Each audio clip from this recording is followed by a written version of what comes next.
He wanted you to lie to say this thing. சொல்ல வேண்டும் என்று கேட்டாரா? சாட்சி சொல்ல சொன்னாரா? அது அவசியமில்லை. எனக்கு கொஞ்சம் மறதி வந்தது போல நடிக்க வேண்டும் என்பதுதான் அவர் விருப்பம். எனக்கு தெரிந்த அனைத்தையும் நான் சொன்னால் ஜான் கிரேஷம் சிறைக்கு போவார். இந்த உலகத்தில் எந்த சக்தியாலும் அவரை காப்பாற்ற முடியாது. ஆனால் முக்கியமான சில விஷயங்களை மட்டும் நான் மறந்துவிட வேண்டும் என்று அவர் விரும்பினார். நீதிமன்றத்தில் அவர்கள் என்னை கேட்டால் எனக்கு ஞாபகம் இல்லை என்று சொல்லலாம். எனக்கு ஞாபகம் இருக்கிறது என்பதை அவர்களால் நிரூபிக்க முடியாது. அவ்வளவுதான். அது பொய் தானே அப்பா? நிச்சயமாக. ஆனால் அப்படி செய்வது தினமும் நடக்கிறது. அதற்காக என்னை அவர்கள் தண்டிக்கவும் முடியாது. அவரை தண்டிக்க முடியாததை போல. இப்படிப்பட்ட ஒரு விஷயத்தை கேட்க அவருக்கு எப்படி துணிச்சல் வந்தது? அப்பா, அதற்கு நீங்கள் என்ன சொன்னீர்கள்? சரி மகனே, என்ன சொல்லியிருப்பாய்? I would have told him to go to the devils. I did it. நான் அப்படித்தான் சொன்னேன். Bully for you, governor. உன் வார்த்தைகளை பயன்படுத்தவில்லை ஜான். அவர் என் நீண்ட கால நண்பர். அதனால் அப்படி பேசவில்லை. இருந்தாலும் நான் சொல்ல வேண்டியதை மறைக்கவில்லை. நான் என்ன சொல்ல வந்தேன் என்பதை அவர் நன்றாக புரிந்து கொண்டார். அதற்கு பிறகு அவர் என்ன சொன்னார்? அதிகம் பேச ஒன்றுமில்லை. உண்மையில் அவர் ஆச்சரியப்படவில்லை. 35 ஆண்டுகளாக அவர் என்னை அறிந்திருக்கிறார். எளிமையான பெருமையுடன் 35 ஆண்டுகளாக என்னை அறிந்த ஒருவர் நான் என் மனசாட்சியை விலைக்கு பேசுவேன் என்று ஒருபோதும் எதிர்பார்க்க மாட்டார். கிரேஷம் அல்லாமல் வேறு யாராவது இப்படி கேட்டிருந்தால் அவரை நேராக முகத்தில் அறைந்திருப்பேன். ஆனால் ஜான் கிரேஷமும் நானும் சிறுவயது நண்பர்கள். நாங்கள் ஒன்றாக வேலை செய்தோம். அவர் தனியாக தொழில் தொடங்கிய நாளிலிருந்து நான் அவரிடமே வேலை செய்து வருகிறேன். இப்போது அவர் மிகவும் துவண்ட நிலையில் இருக்கிறார். அவர் என்ன செய்கிறார் என்பதே அவருக்கு தெரியவில்லை.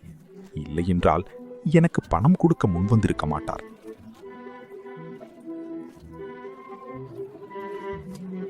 உங்களுக்கு பணம் தர முன் வந்தாரா அப்பா? இந்த அவசர நிலைக்காக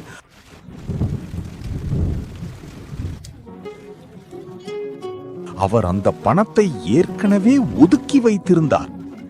அவரை குற்றவாளி என்று நிரூபிக்கவில்லை என்றால் அந்த பணத்தை என்னிடம் கொடுத்து விடுவார். அதை சட்டத்தால் தடுக்க முடியாது. ஆனால் நான் நாளை இரவு வரை உயிருடன் இருந்தால் அவரை நிச்சயமாக குற்றவாளி என்று தீர்ப்பளிப்பார்கள். அவருக்கு தண்டனை கிடைப்பதற்கு நான் காரணமாக இருக்க விரும்பவில்லை என்பதை கடவுள் அறிவார். அவர் பேசுவதை நிறுத்துகிறார். எவி அமைதியாக அவரது கையை தடவுகிறாள். இளமையிலிருந்தும் முதுமை வரையும் என் வாழ்க்கையின் பெரும் பகுதியை அவருடன் சேர்ந்து அல்லது அவருக்காகவே வேலை செய்திருக்கிறேன். நான் அவருக்கு விசுவாசமாக இருந்தேன். எப்போதும் விசுவாசமாகவே இருந்தேன். ஆனால் ஜான் கிரேஷம் நேர்மையான மனிதராக இல்லாமல் போன அந்த கணத்திலிருந்து ஜான் கிரேஷமும் நானும் வெவ்வேறு பாதையில் சென்று விட்டோம். ராபர்ட், எனக்கு வாழ இன்னும் சில ஆண்டுகள் தான் இருக்கலாம். ஆனால் என் வாழ்நாள் முழுவதும் எப்படி வாழ்ந்தேனோ அதே போலவே அந்த ஆண்டுகளையும் வாழ்வேன். நான் என் கல்லறைக்கு செல்லும் போதும் களங்கமில்லாத மனிதனாகவே செல்வேன். அப்பா, கிரேஷம் உங்களுக்கு என்ன கொடுக்க முன் வந்தார்? $1,00,000.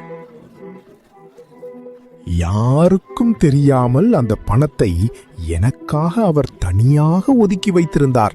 அது அவருடைய சொந்த சொத்திலிருந்து எடுத்த பணம் என்று அவர் சொன்னார். அது வங்கியில் பணம் வைத்தவர்களின் பணம் இல்லை என்றார். அது ஏதோ பெரிய வித்தியாசத்தை ஏற்படுத்தும் என்பது போல. அவர் உங்களுக்கு $1,00,000 தர முன்வந்தாரா? நான் ஆம் என்று ஒரு வார்த்தை சொன்னாலே போதும், அல்லது தலையசைத்தாலோ ஒரு பார்வை பார்த்தாலோ கூட அந்த பணம் எனக்கு கிடைத்திருக்கும். எப்படி அவர் உண்மையாகவே அதை கொடுத்திருப்பார் என்று உங்களுக்கு எப்படி தெரியும்? அவர் சொன்ன வார்த்தை நம்பகமானது. இப்போதும் கூடவா? ஜான், அவர் என்னிடம் ஒருபோதும் பொய் சொன்னதில்லை. என் கண்களில் நான் உணராத ஏதோ ஒரு உணர்ச்சி தெரிந்திருக்க வேண்டும் என்று நினைக்கிறேன். அதை அவர் கவனித்தார். பிறகு ஒரு டிராயரை திறந்து அந்த $1,00,000 காட்டினார். ரொக்க பணமாகவா? $1000 நோட்டுகளாக. அவை உண்மையான நோட்டுகள்தான். நான் அவற்றை நன்றாக பார்த்தேன். ஆனால் நீங்கள் அப்படி சொல்ல மாட்டீர்களே. அந்த 3 வார்த்தைகளை சொல்ல முயன்றாலே என் தொண்டை அடைத்துவிடும். வேறு யாருக்காவது அது எளிதாக இருக்கலாம், ஆனால் எனக்கா? என் கடந்த காலம் முழுவதும் எழுந்து வந்து என்னை நேராக அறைந்து விடும். அதற்கு அர்த்தம் இத்தனை ஆண்டுகளாக நான் பொய்யான வாழ்க்கை வாழ்ந்தேன் என்பதாகிவிடும். நான் என்னை நேர்மையான மனிதன் என்று நினைத்தது பொய்யாகிவிடும்.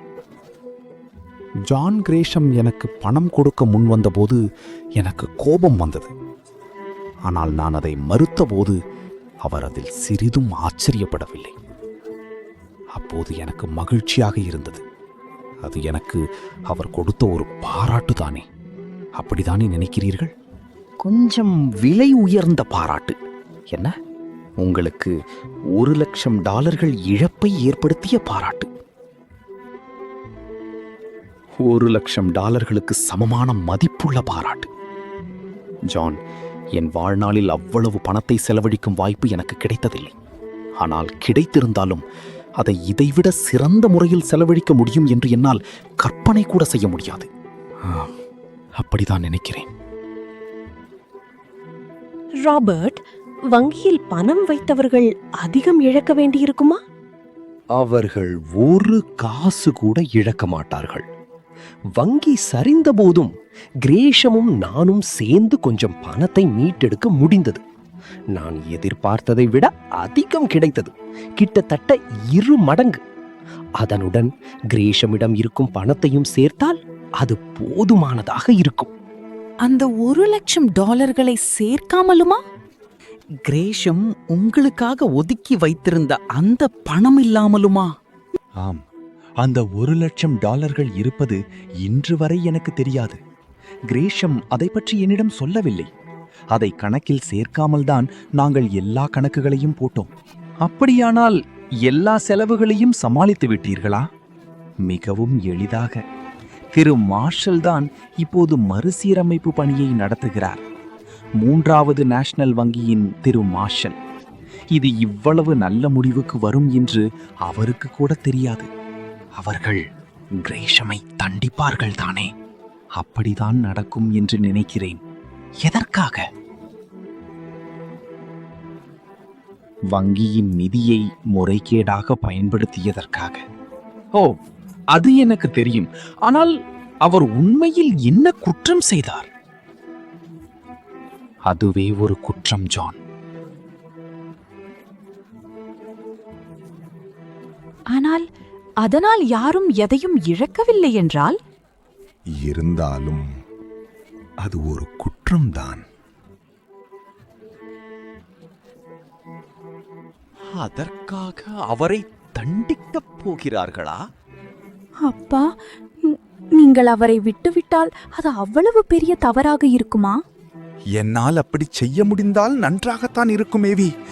ஆனால் தீர்ப்பு வழங்குபவன் நான் இல்லை. இல்ல, ஆனால் அவருக்கு எதிராக இருக்கும் ஒரே சாட்சி நீங்கள் தானே? ஏவி, ஏவி சொல்வது சரிதான் கவர்னர். நீயும் அப்படித்தான் நினைக்கிறாயா ஜான்? ஜான் கிரேஷமை சிறையில் போட்டால் பெரிய அவமானம் ஏற்படும். அதுவும் உங்கள் சொந்த மகனுக்கு அவருடைய பெயரையே வைத்திருக்கும் போது. எனக்கு அது எவ்வளவு சங்கடமாக இருக்கும் தெரியுமா? John கிரேஷம் Baldwin. ஹலோ நண்பர்களே, நம்ம சேனலுக்கு சப்ஸ்கிரைப் பண்ணுங்க, கீழே இருக்கிற பெல் ஐகானை கிளிக் பண்ணுங்க. அப்பதான் நோட்டிபிகேஷன்ஸும் உடனே வரும். கண்டிப்பா சப்ஸ்கிரைப் பண்ணுவீங்கன்னு நம்புறேன். நன்றி.